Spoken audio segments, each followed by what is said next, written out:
All right, what's up, homies, and welcome into the DLLS Cowboys emergency pod, because that's what we believe in at DLLS. Is if anything happens that is big that you need to know about, we just gonna hit it right that second. And we do have a report from our very own Clarence Hill on a timeline on CeeDee Lamb, and we don't love it, but honestly, probably could have been worse. Clarence Hill of the DLLS Cowboys podcast. Make sure you subscribe to our YouTube channel. Thank you. 3 to 4 weeks, high ankle sprain for CeeDee Lamb. It's me, Jeff Kavanaugh, alongside Ali Jawad. And it looks like a window cranking up and Jesse Holly. And I think he's pulling a Clarence Hill because I don't think that car's sitting still. I think that car's moving. But at least he's got a seatbelt on. So we're going to play a game of, is this the hot dog or is it the bun? Now this is a hot dog bun. I think it's a hot dog, too. Because I had buttons on my machine that lets me hit them. How you doing, Jesse? Are you parked? Are you ready to rock? No. Yes, I'm parked. I'm ready to go. Oh, okay. And hello, Ali. Oh, look, hello, Ali. How you doing, That's brother? Doing good. There's no movement. Long time no see. That's what I'm talking about. Yeah, it's been a long time.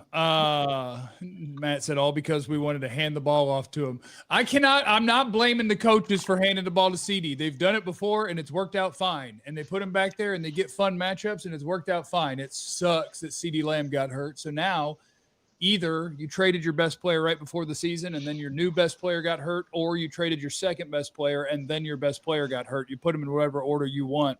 But let's just hit immediate reaction. You guys rock, paper, scissors. Uno, There's no rock, paper. There's no rock, paper, scissors. We know how One this to goes. two to It's three. 1 to 2 to 4. Yeah, Jesse, seniority and wide receiver in the pros. What's up, buddy?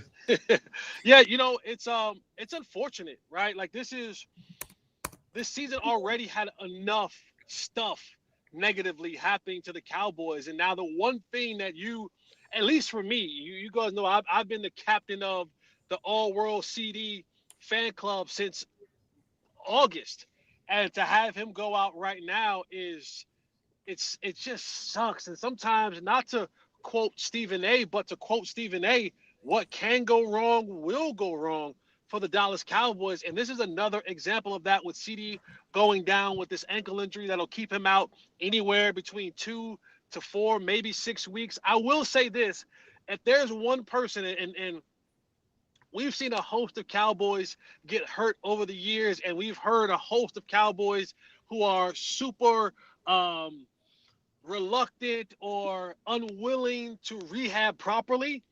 CeeDee doesn't fall under that umbrella. He is one of the guys who will show up for treatment, who will do treatment at the facilities, who will have treatment set up for him at home, and it'll be around-the-clock treatment for CeeDee. So this one makes me feel a little bit better when we get a diagnosis or a time frame of a diagnosis that CeeDee is one of the guys who can rehab himself back to the earlier part of whatever the time frame is, because of his diligent working to get better in his rehab. But it sucks, man. It sucks.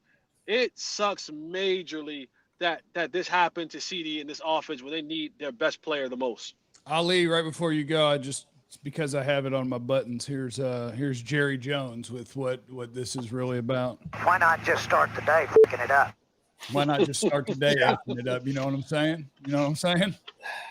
Yeah, absolutely. I mean, what else could go wrong for this team? And I think Jesse touched on it earlier as well. Like, think of the impact it's going to have around the offense, especially in the run game. Like, now you can stack more guys up and, put a lot more attention there on Javonte Williams, off to a good start this season. But now you got to rely on other guys, and we're really going to find out, is George Pickens wide receiver one material here? I mean, I cut him a little slack in Pittsburgh because the quarterbacks that were throwing the ball his way weren't the best.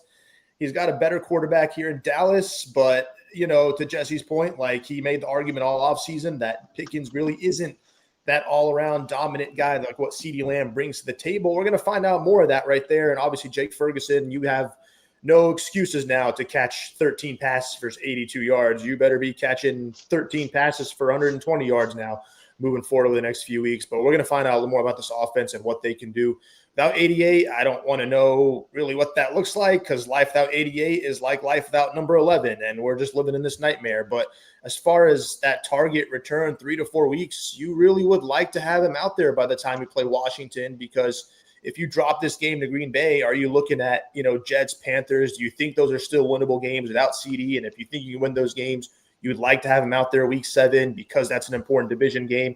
Let you guys get your thoughts on that. But Jesse, I think you're about to say something. Were you? Yeah, no, I was just going to say, and also for the concept of trust, right? Like Dak trusts CeeDee with unwavering, trust. I don't know if he trusts it. If he trusts George Pickens like that, yeah. I don't know if he trusts Tolbert like that. I don't know if he trusts Cavante Turpin like that. In the grand scheme of this thing, and he understands and knows that if they're going to do anything to win football games, it's going to be on the back of the offense. And to your point, teams now are going to stack the box more. They're definitely going to stack the box more and double team George Pickens. So now Dak has to kind of blindly trust the others of this wide receiver core. Florida will get more reps. I know that Mingo will be back sooner rather than later. I don't know what Mingo brings. I don't know what Flournoy brings. But now that you have Cavante Turpin and Jalen Tolbert, these are the guys that are going to have to step up for Dak Prescott in this offense. I don't know if Shotty trusts those guys. You heard Shotty talk about, I had this play calling sheet, and I got one side got CeeDee, the other side has George Pickens, and yes, CeeDee had more plays than George Pickens, and I don't know if the next guys that come up after that are going to be able to fill in that void at the level at which it needs to be filled in the absence of CeeDee Lamb. And the report is from our own Clarence Hill, 3 to 4 weeks is the expected time that CeeDee Lamb is going to miss with a high ankle sprain. And I do appreciate the confidence of the fellow in the chat who said, no, CeeDee said he's going next week, so probably precautionary. CeeDee said that after the game, but CeeDee also said he tried to go back in the game, but we watched him take himself out of the game because he could not put pressure on that foot. And he could not work through contact, and he couldn't play on it. So let me tell you what I saw with my own eyes, okay? Let me tell you, and this is why you should always trust the people that are in the building. And I know that our Clarence Hill had the report, and we thank Clarence Hill for having the report. I held the door open for CeeDee Lamb as he was leaving the building. How was his ankle looking, Jesse? It was in a boot. He was on a one-legged scooter. Yeah. Okay. And I'm not making this up. I held the door for CeeDee Lamb as he was exiting the building. I helped CeeDee Lamb get to the car as he was exiting the building. He ain't playing this week. I don't give a damn what he says. Okay. He ain't playing next week either. It's going to be a little while before CeeDee Lamb is back there on the football field. And he looked like he was in great spirits. And, again, like I said, if there's anybody that I trust in the rehab portion of this, one would be Dak, another one would be CeeDee. Those two guys I know for sure are going to attack the rehab with relentlessness. He's going to do everything he can. I also know this for a fact that the time that CeeDee Lamb landed last night, his treatment was happening. I can tell you that for a fact. His treatment will go 24 hours. It will be at the facility. It will be at home. He will get around-the-clock treatment for this ankle. Now, it's the ankle, and he's going to do all that he can to get there, but you can probably say the next 2 games you won't have CeeDee Lamb. Jeremy said, Jerry not going to pay anyone now. Everyone he pays gets hurt. And Jerry also said CeeDee thinks he'll be good to go next week before we got this actual report. Just keep that in mind anytime Jerry talks. Duron planned was going to play this game against Chicago. So was Clowney. Jerry's words don't matter. He's just making stuff up while he's talking on the phone. Don't worry about what he says. What about, if I try to spin it optimistic, because I see all of you in the chat. I see all of you who are saying none of it matters because the season's over and we need to tank anyway. As the founder, president, CEO, vice president of ops, director of marketing of Team Tank. That's my baby. You can't have it. We can't. It's 3 weeks, man. I can't wait to hold up the Jeff Sucks sign for being the CEO, president, and general manager of Team Tank. I'm holding that sign up tomorrow like you do Jerry Jones. Deal. Now, look, you're allowed to use the ice tank on Twitter. That's my Twitter gif, is the ice tank sliding around the corner because it's fun. But it's 3 weeks. Like, we're 3 weeks into this thing. I'm not doing 15 weeks, 14 games. I can't. We can't do it yet, guys. We just got to hang in, okay? Yeah. So I'm going to try. And, Jesse, you got to tell me if I can talk you into this. This is my attempting Optimism.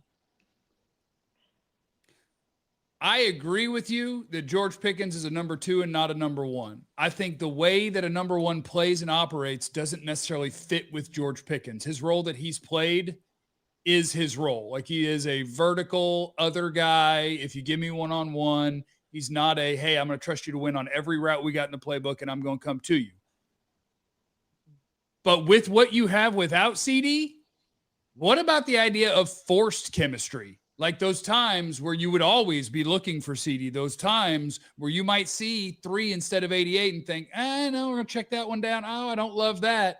That you have to build it and you just have to let it go and see what happens. No, I get it. I hear what you're saying. And here's my thing. When it comes to route running, there's so many nuances in route running. And the thing that CeeDee was really good at was his tempo at route running. He understood when there was moments where I had to run a route full speed. He understood when I had to lull and kind of slow play it. He understood the multitude of different styles of running a route from multiple different positions.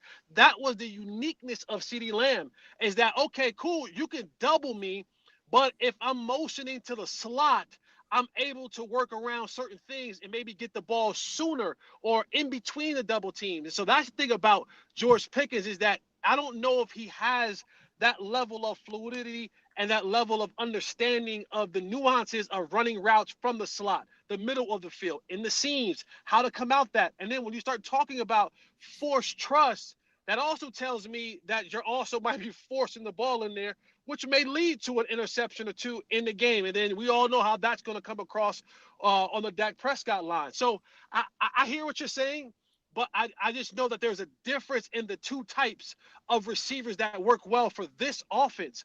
I know what George Pickens did in Pittsburgh, but hell, Al Jefferson averaged 25 points in Utah when he was by himself. You know what I'm saying? So there's somebody got to get the shots, right? Like, so you have some teams that aren't good teams, and you're like, well, this person is an all-star because he averaged 27 points a game and he had 13 rebounds. Well, hell, nobody else is shooting the ball but that person. So what George Pickens was able to do in Pittsburgh, those traits are still there, but boy, do they work so much better when there's another guy on the other side that took away a lot of the other stuff that had to happen on the football field. It's going to be some work that has to get done between Dak and George. He'll make plays, but you're going to see a major difference, like in the 2 type of receivers. This receiving core now is not as good as it was a year ago when it was just CeeDee and a bunch of maybes. George and a bunch of maybes is a less formidable group than CeeDee, because CeeDee was able to do so many different things from so many different positions on the football field.